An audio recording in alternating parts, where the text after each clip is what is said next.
Good morning, and welcome to the General Motors Company second quarter 2023 earnings conference call. During the open remarks, all participants will be in a listen-only mode.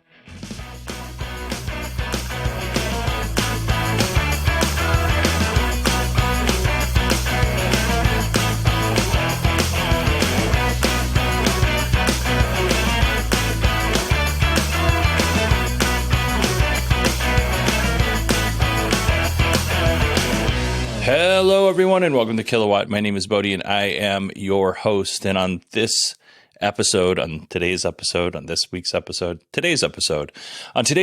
we are going to go over GM's Q2 2023 earnings conference call. I have about roughly 2.5 hours before I need to take my laptop in to get repaired, and it's going to be sent away. So we're going to keep my comments on the next two episodes kind of brief. I was going to do Fisker's earnings call first, but I was incorrect on the time that Fisker was having their earnings call. It's not going to tell August 4th. So we're going to do today will be GM's episode, and let's see here. Fridays will be Stellantis' episode. All right, let's go ahead and jump into Mary Barra's opening remarks. Just so you know, her remarks were edited down so that it would make sense for this show. A lot of the stuff mentioned in her opening remarks were either talked about later from an analyst question or were just not important to what we do here on this show. So let's go ahead and jump into her opening remarks. In the EV market, we achieved our target to produce 50,000 electric vehicles in North America in the first half. About 80% were the Chevrolet Bolt EV and EUV, but the Ultium platform production is increasing. We've had more than 2,000 customer-reserved GMC Hummer EVs and Cadillac Lyriqs in transit to dealers at the end of June. With both cell and vehicle production increasing, we continue to target production of roughly 100,000 EVs in the second half of the year and will continue to grow from there. Demand for our EVs remains very strong because the Ultium platform is purpose-built for electric vehicles, and it does not force customers to compromise on style, performance, utility, range, or towing. We have experienced unexpected delays in the ramp because our automation equipment supplier has been struggling with delivery issues that are constraining module assembly capacity. We are working on multiple fronts to put this behind us as quickly as possible, and things are already improving. For example, we have deployed teams from GM Manufacturing Engineering to work on site with our automation supplier to improve delivery times. We've also added manual module assembly lines, and we're installing more module capacity at our North American EV plants, beginning with Factory Zero and Spring Hill this summer, Ramos Arizpe in the fall, and CAMI in the second quarter of next year. And to address pent-up demand among our Hummer EV customers, we are planning to increase second-half production by thousands of units. In the meantime, Ultium Cells LLC is delivering great quality and production is ahead of schedule. Looking ahead, the next phase of our EV acceleration is coming into sharper focus. For example, we have now secured more than half of our 2030 direct sourcing target for many critical raw and processed materials we need, with significant onshoring. During the quarter, this included an expansion of our cathode active material joint venture in Canada and an investment to bring manganese sulfate processing to a new facility in Louisiana.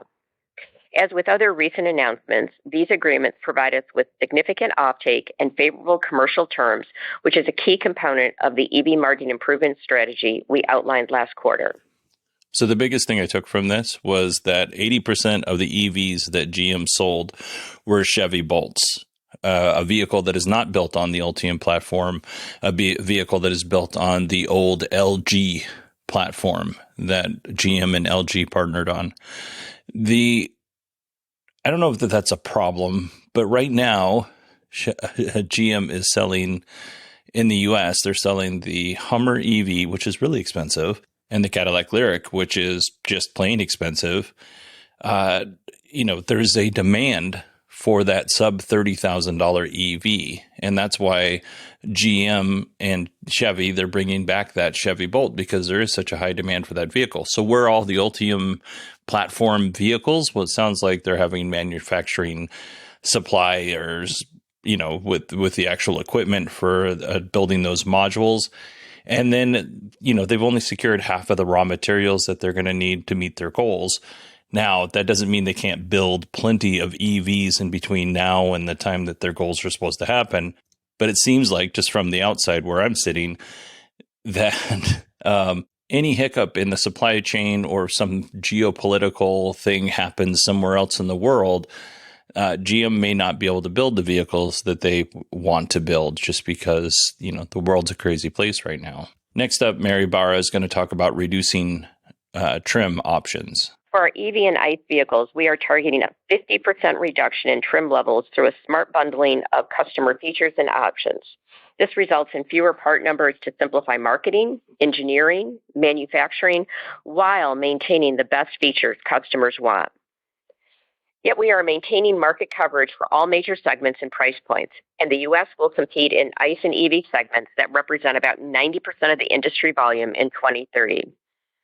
Our next generation full-size pickup and SUVs will show just how powerful winning with simplicity will be. We are investing significantly less capital and expect to deliver vehicles that will have much higher levels of customer-facing content and even better margins than today. Another great example of a capital-efficient program is the next generation Chevrolet Bolt that we plan to execute. Our customers love today's Bolt. It has been delivering record sales and some of the highest customer satisfaction and loyalty scores in the industry. It's also an important source of conquest sales for the company and for Chevrolet. More than 70% of customers are new to GM. We will keep the momentum going by delivering a new Bolt that delivers what customers have come to expect, which is great affordability, range, and technology. And we will execute it more quickly compared to an all-new program and with significantly lower engineering expense and capital investment by updating the vehicle with Ultium and Ultifi technologies and by applying our winning with simplicity discipline. We will have more details to share soon. For our EV and ICE Reducing vehicles, trim levels and options and bundling some of those things together is definitely a cost-saving measure. It also, helps with simplifying your product line for sure. Tesla did this with the Model S and Model X right before the Model 3 was released, but they really hit hard when the Model 3 and the Model Y, because with the Model 3 and the Model Y, you could hardly choose anything. You could choose seat colors, maybe what tires you wanted, but that was about it. And Tesla took some grief for that. I don't hear anybody giving GM grief for this, even though I do think it makes a lot of sense. Now, on to the Bolt. I have heard some people say that the new Bolt is going to be directly competitive with the Model Y, the Tesla Model Y, or Model 3, excuse me. I don't know that it is. GM hasn't said that it is. We don't know anything about the new Bolt, so I think it's a little premature to start saying that. So instead, let's just be happy that the Bolt is sticking around. Next up, we're going to get a GM Cruise or Chevy Cruise, whatever it's called. We are halfway through our first year of rapid scaling, and it's going extremely well. We're on a trajectory that most businesses dream of, which is exponential growth driven by continuous improvement, engineering innovation, and solid product market fit. Our formula for driving this growth is quite simple. Number one, we increase the supply of vehicles. Number two, we increase the service availability so more people can use it. And number three, we make the product awesome. So let's talk about how we're doing on all of those and then get into the numbers. On the supply side, we recently hit 390 concurrent driverless AVs. We believe this is the largest and fastest growing AV fleet in the world. Yet you will see several times this scale within the next 6 months. This is all on the Bolt platform, which we can scale to thousands of AVs. But we're also about to transition to Origins, which are a game changer for cost and are incredible to ride in. And today I'm pleased to share that our test vehicles are already running in driverless mode on public roads in multiple cities. And we are confident in our regulatory and permitting path, despite this being the first time a major OEM has manufactured a vehicle without traditional controls. As a result, we believe we're the only AV company with a well-defined and significantly de-risked path to reach billions in revenue. On the second item, availability, we're rapidly expanding cities, hours, and service area. As of very recently, we now operate a significant portion of our San Francisco fleet 24/7 across the entire city. We've expanded geofences and hours in Austin and Phoenix, and we plan to expand significantly in the next 30 days. Lastly, we've done the prep work, and will launch commercial service in 2 or 3 more cities in the next 12 weeks alone, bringing us to as many as 6 commercial markets, with several more following shortly after. All the critical ingredients, things like mapping, ground infrastructure, validation, user acquisition, etc., have become several times more efficient as we move from city to city. On the third, making the product awesome. We have over 85,000 5-star reviews in San Francisco alone. People love the product, and it gets better every month with each new software update. And based on data from tens of thousands of users across multiple cities, it's clear to us now that demand will greatly exceed supply for several years. And this gives us margin opportunity and the potential to be ahead of plan on revenue growth. Now that is rapid scaling. I'll share a few additional data points before we move on. Cruise cracked 3 million miles just 49 days after hitting 2 million miles. And the next million is going to be even faster. We're now doing over 10,000 rides per week, but more importantly, we're growing rides at 49% per month on average over the last 6 months. 28-day user retention is nearly at the level of a fully matured human ride-hail service, and it continues to trend upwards. The product is extremely sticky despite the limitations in hours and service availability that exist today. All of that scaling is occurring while also improving safety and driving down costs. So let's take a look at those. Safety continues to improve despite increasing complexity. Our analysis of the first million miles shows AVs experience 54% fewer collisions than human drivers in similar environments, and 92% fewer where the AV was the primary contributor. In other words, the vast majority of collisions are caused by inattentive or impaired human drivers, not the AV. And we expect the gap between human and AV performance to get much wider over the next 12 months. On the cost side, we're seeing ideal trends. Our operational cost per mile traveled has gone down by an average of 15% per month for the last 6 months, led by optimizations in infrastructure, process improvements, and automation. Our fixed costs due to machine learning training and simulation are also decreasing over time due to better simulation techniques and investments in efficiency. But most exciting is the step function improvements in cost we will see as our newer vehicles and AV architectures launch. Due to having a much longer service life, the Origin significantly reduces our cost per mile. We also have an optimized sensing and compute architecture in late-stage development that costs about 75% less than what will be on the very first Origin. It's the first time Cruise's custom chips will hit the road, which we expect before the end of next year. As our fleet rolls over to this architecture, we'll start to see costs head below $1 per mile, the magic threshold at which robotaxis become cheaper for most people than owning a car. Lastly, we have something else that's been in the works for a few years that is highly disruptive to the already highly disruptive AV industry. More on that later this year. So putting these things together, it's clear now that Cruise is no longer a science project. There was once significant risk and reasons to doubt, but it's now a rapidly growing business with a transformational product in a multi-trillion-dollar TAM. We've made incredible progress in Q2 over Q1, and I'm excited to continue that momentum in the months ahead. We're truly just getting started. That's a pretty rosy update for GM Cruise. Nowhere in there did they mention people putting, traffic cones on the LiDAR so it can't drive anymore. He did mention a little bit of the geofenced areas expanding. But right now, if I wanted to take a GM Cruise ride, which I've got the ability to do that, one of the nice folks at GM gave me access. The problem was at the time that he gave me access, I can only ride from 10 p.m. to 5 a.m., I think it was. And I go to bed at 9:30. I'm not that exciting of a person unless I'm doing this particular podcast, and I don't want to go anywhere after 10. I just checked when I was listening to the earnings call, when I was setting this whole thing up and getting prepared for today's show. I can now ride after 7 p.m. So maybe next week or this weekend, I'll take a GM Cruise ride and compare it to a Waymo ride. But I do think, GM Cruise is really neat. I have not experienced the actual service itself, but they are driving around my neighborhood and neighborhoods around mine. I see them often. I haven't seen any issues like they're having in San Francisco, but it's much easier to drive where I live than it is to drive in San Francisco for sure. But I would be cautious to believe everything this gentleman said. I'm not saying he's lying. However, it might be presented in a way that is optimistic. Let's just say that. Let's move into our first analyst question, and it's about the Ultium ramp. Just wanted to ask a couple of questions on the Ultium ramp. First, the issue that you identified with the automation equipment for the modules. Can you just talk about when you expect that to be fully resolved? And are you still targeting the 400,000 of cumulative volume by the first half of next year? EJ, yes, we are.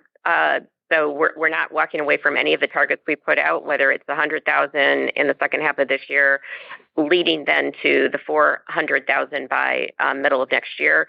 And, what you're going to see in the second half of this year and then really crank up in the first half of next year is a lot more Ultium-based products. We were surprised, the supplier, we thought they were in better on track for the delivery that they had. So we have sent in our teams to help them get the automation up and running. We've already seen a lot of improvement from, I'll say, the last 4 to 6 weeks. We're going to continue on that path. But to de-risk it, we've also added additional lines because we don't want module production to gate our launch of all the products that we have coming in the second half of this year and continuing into next. And we know we're going to need that module assembly capability anyway as we continue to grow beyond the 400,000. So disappointing. I've personally been reviewing the lines. As you know, I spent time in ME earlier in my career running it. So we'll get this behind us. I'm very confident of the teams we have in place. So you'll see it improve as we get through, I would say, into the, end of third quarter, beginning of fourth quarter, and then I think it will primarily be behind us by the end of the year, if not a month or so sooner. I really hope she's right. GM does have vehicles in the pipeline that people can actually afford. The Chevy Bolt right now is under $30,000. I always forget. The Traverse is going to cost around $30,000 to start. The EV Chevy Blazer was supposed to start at, I think, $40,000, and I might be wrong on this, but they raised the price. I'm going to say between $12,000 and $15,000. So now it's going to start at $52,000 to $54,000. I just saw a quick article before I walked in the room to record. So don't quote me on that on the exact price, but the base price of that vehicle right now that you can actually order and receive is going to be $12,000 more than $12,000 to $15,000 more than what GM originally said it was going to cost. Next up, we're going to hear about EV pickup trucks. Let's go ahead and listen. And also how you're feeling about the Silverado EV pricing, just given the recent action from your competitor. Yeah, so, I think from the recent competitive action, if you look at the Silverado work truck, the range, the towing capability, the overall performance, it's a true truck.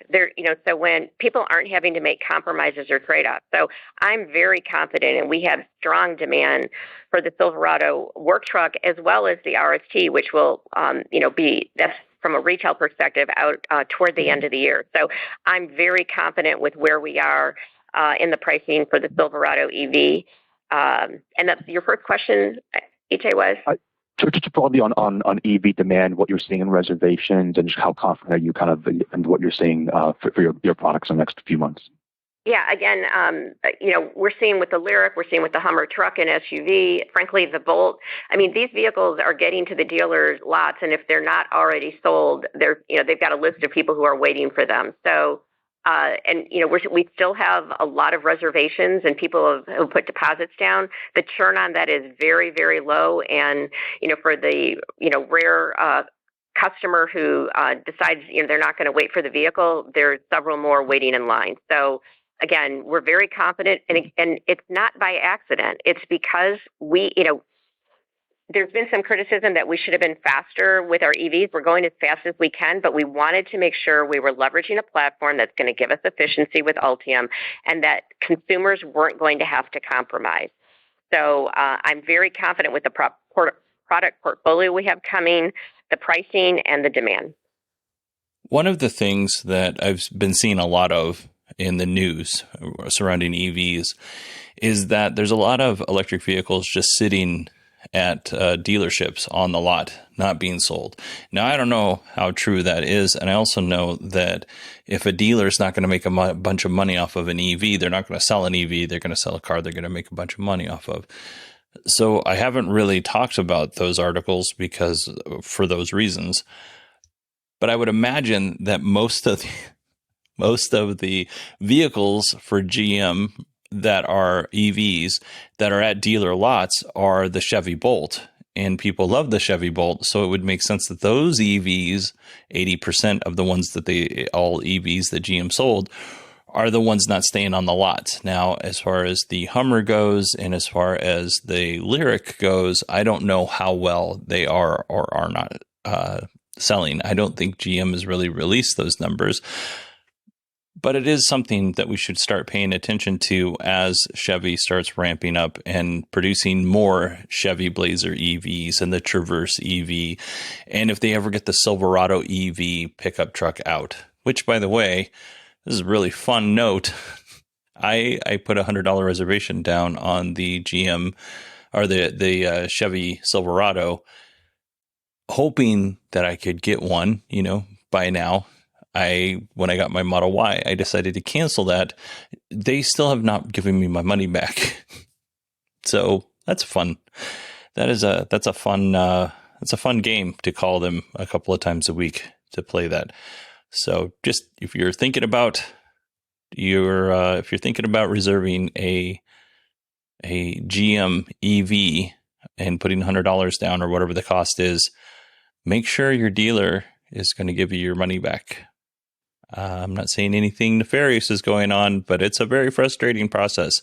Let's move on to our next clip. On Cruise, and good to hear all of the updates on the progress that Cruise is making. Kyle, you mentioned Cruise vehicles being safer by 54%. Maybe you could elaborate a bit on how you're measuring the safety of the vehicles that Cruise has with its AVs relative to a human driver. And are there any specific features on the Origin as it relates to safety that you could point out as perhaps drivers of additional improvement going forward? Thanks.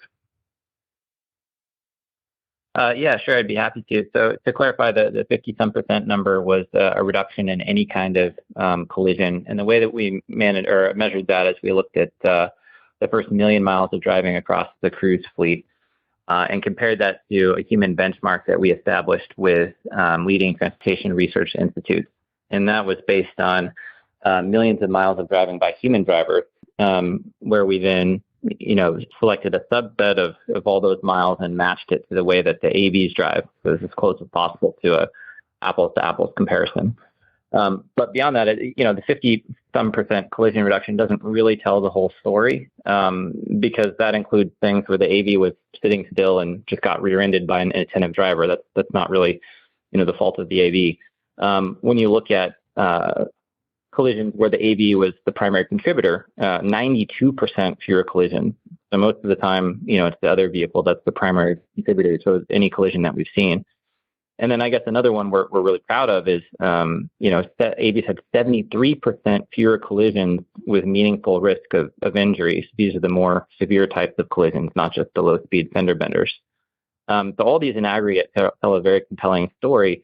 And I would emphasize that this is still, this is the product as it exists today, and we push out a new software update each month, which targets, specific kinds of safety improvements. But I think, there's a question early on how do AVs do relative to humans. I think, our data shows that we're already, at least from this data, there's strong evidence of significant safety improvements. And I think it's going to continue, improving at a rapid clip as we continue to invest in machine learning technologies and other ways to drive up the safety of the product. For what it's worth, that last little bit, as they get better with, AI, we're going to improve safety immensely. Like even the few safety features that my car has turned on at the moment, I find to be very beneficial. Sometimes annoying, but mostly beneficial. As far as GM Cruise safety, I man, I don't want to make it sound like, I think this is really cool technology. I think what they're doing is really cool. They're cherry picking data that they say is closest to an autonomous vehicle, and maybe they're being earnest in how they're doing that. I don't know. And I don't know how they're presenting their numbers. I would like to see more information. At least the GM Cruises, the Chevy Bolts, autonomous vehicles, that's what AV stands for. At least the ones in my neighborhood are not driving around at high speeds, maybe 45 miles an hour. And I'll be honest, you could die in a collision at 45 miles an hour. So, that's definitely a thing that can happen, but it's not likely. And meaningful injury is also not likely at 45 miles an hour. If everybody's following the speed limits and it's just a accident on a surface street, usually everybody's okay, not a big deal, right? If somebody's doing 75 and a 45, then yeah, all bets are off. But as a general rule, these are almost always low injury cases. Like, I work in an area that has lots of these, and very few people are hurt in a meaningful way that we're following, good safety precautions, wearing their seatbelts. Head-on collisions can be a little bit of a different scenario, but your standard accident that happens on a surface street, most of those don't end up in anybody being injured. People are usually sore, but not injured. All right, let's move on to our next clip. Question on the new Bolt. I think in your prepared remarks, you said it will be updated with Ultium and Ultifi technology. Sorry to be pedantic here, but I just want to know, are you using attributes of Ultium, or is this a full ground-up Ultium platform? So it will incorporate, when the new version comes out, we will say it's an Ultium-based product. So we are definitely leveraging that technology, because that's going to really help us get costs down. Remember, today's Bolt is at our second generation battery technology, and from Gen 2 to Ultium, we saw about a 40% reduction as we started to launch. So that's going to really help drive the profitability of that vehicle. And then, with the work that we've done from software-defined vehicle, Ultifi, it will have the latest from that perspective as well. So this is a very capital efficient, quick way to build on the strong consumer response we have to the Bolt and get an affordable vehicle out into the marketplace. So as we continue to look for ways to drive capital efficiency, this is something we looked before, but as we've gotten more experience, the team took a look, and frankly, I'm super excited about it. I think this is a really good question. However, I have a question for you, the folks that listen to this audience. Was that a yes or a mostly yes? Because it sounded like a mostly yes to me, but maybe I misheard it. So let me know what you heard. Bodie, BODIE at 918digital.com. Let's move on to our next clip. How many AVs would it take to sort of blanket a city like San Francisco to have a disruptive service similar to Uber? Can you do it with under 1,000 to 2,000 origin? And as for what it would take to blanket a city like San Francisco, our goal is, I think I've said on previous calls, is to make sure as we ramp up manufacturing capacity, we've got a variety of markets to absorb those vehicles. And there are practical, reasons to ramp up gradually in a city, just to make sure it acclimates as it's transitioning to a new form of mobility. So it's not our intention to sort of produce vehicles and sort of direct them all into a single city. That said, for perspective, there's over 10,000 human ride-hail drivers in San Francisco, potentially much more than that, depending on how you count it.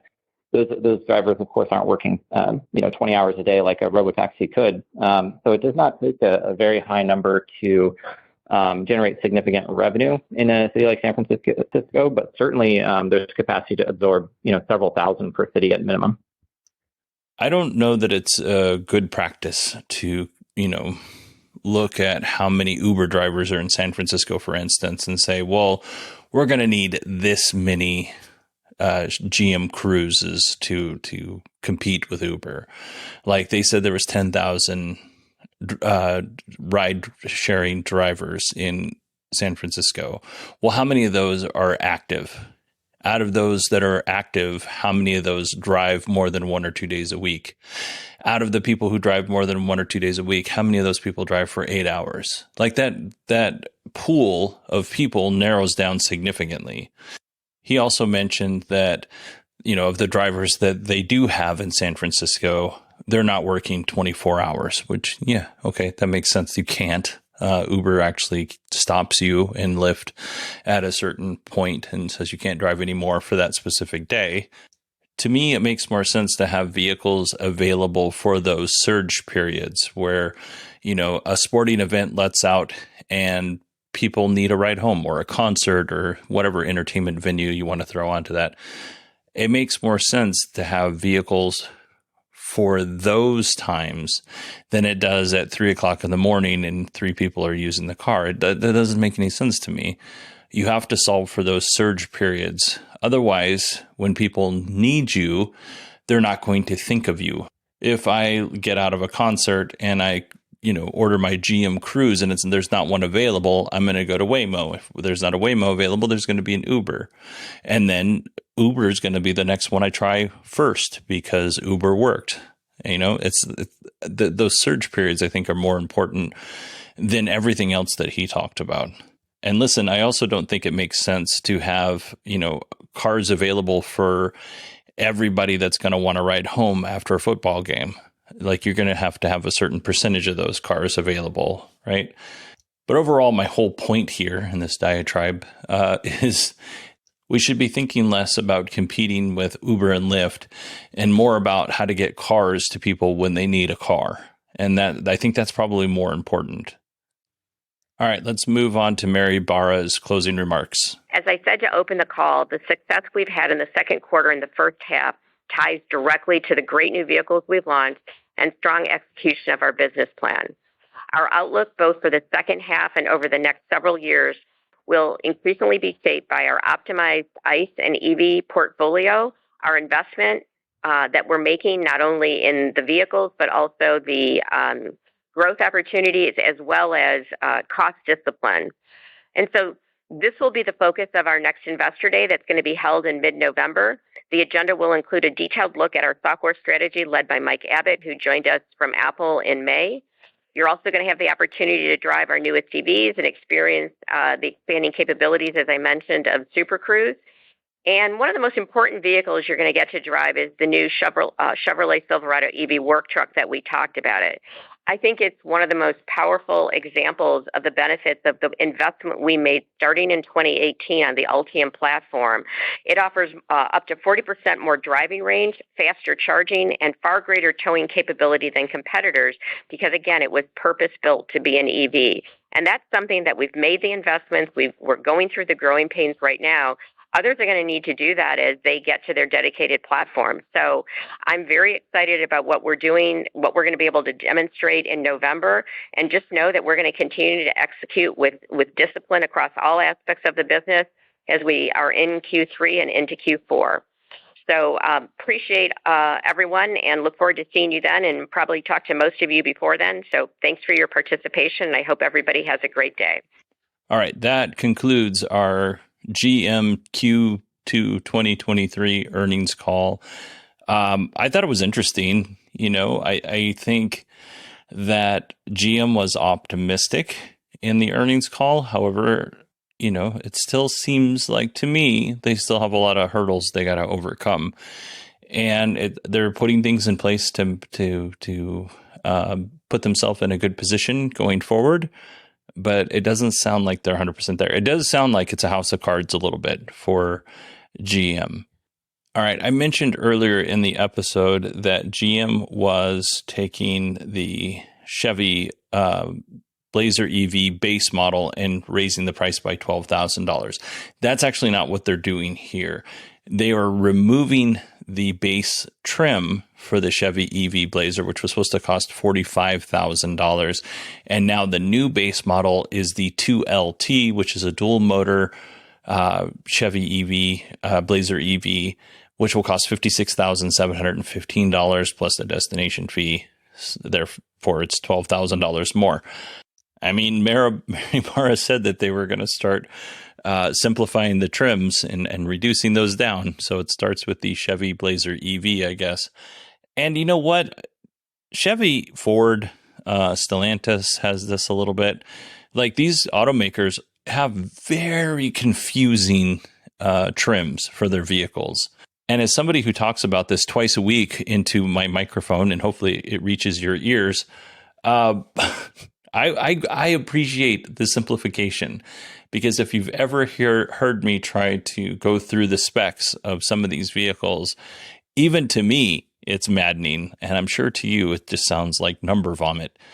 So I appreciate that they're doing this, but no more $45,000 Chevy EV Blazer or Blazer EV. Now it starts at $57,000-ish, which puts it right out of affordable range by about, I don't know, $26,000. Let's hope the Traverse does not suffer this same fate, because that would be a real bummer. All right, I have one more thing before we end today's show. I'm in a texting group with a gentleman named Thomas, really nice man. On this thread that we had going was a news story that Tesla is inflating range numbers and not giving true range.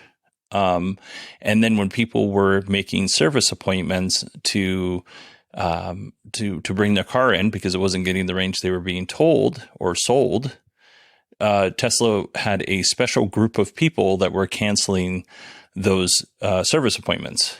So I'm not going to go into what the group was saying one way or the other, because this is largely opinion based, and I think you can have whatever opinion you want on this. But here's what I have to, here are my thoughts on it.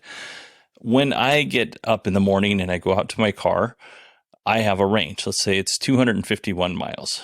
So of that 251 miles that I have, I know that that is the most optimistic range number that there could be. Like, if I was in Southern California on a perfect day, no hills, no wind, slightly overcast, I might get something close to that 251 miles of range, right? That seems reasonable to me. But to me, this is only a potential range. It does not take into effect temperature, whether it's too hot or too cold. It does not take into effect grade. Are you going up a grade, down a grade? It doesn't take into effect wind. That number, to me, is just the potential that car could do on a perfect day. And even then, I don't believe it, because I don't think that car companies, as a general rule, are honest about it. I can tell you that the other day I had to pick up some stuff in the yard before taking my kids to school. They were in the car. The air conditioner was running. I was out doing stuff in the morning in Phoenix during one of the hottest parts of the year, right? It was probably already 101 degrees. It was just really, really hot outside. And I was out picking up stuff from the yard, because we have a soaker system for our trees. So I was picking that all up so the neighbors don't get mad at me.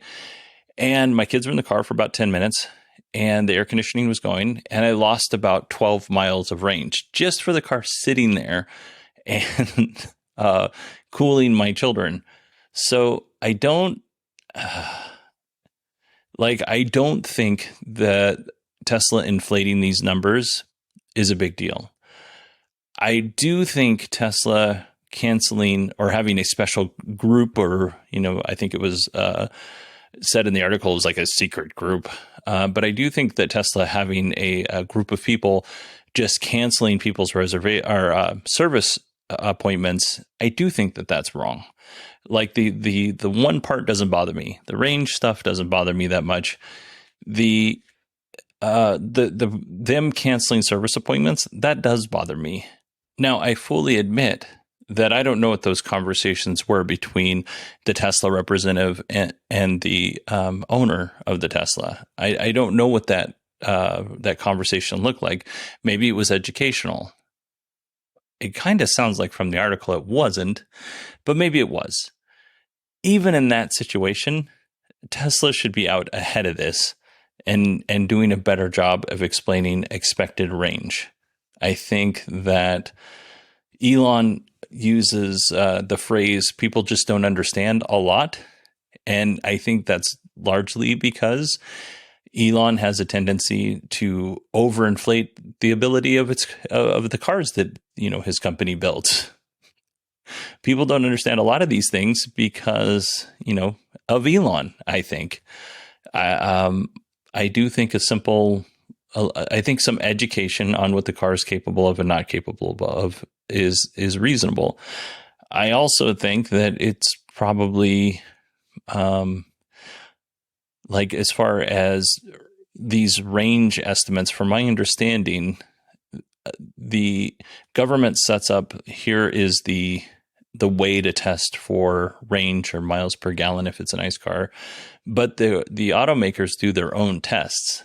And I'm sure they only cherry pick the best data from their own test. And it may be a thing where maybe the National Highway Transportation Safety Institute or whoever manages that needs to be like, okay, give us 3 cars for X amount of days so that we could test this. I realize that would require them to hire more people, and maybe it's not worth the money.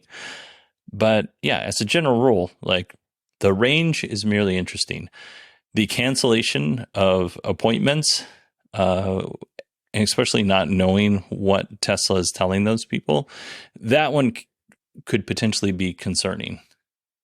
All right, everybody, that is it for me today. If you want to email me, it's Bodie, BODIE, at 918digital.com. You can also find me on Twitter at 918digital. You know what? It's not called Twitter anymore. It's called X. You can find me on X at 918digital. It's going to take a moment to get used to. All right. It's just going to be Twitter to me, I think. All right, everybody. Thank you so much for listening. I hope you all have a wonderful week, and I will talk to you on Friday.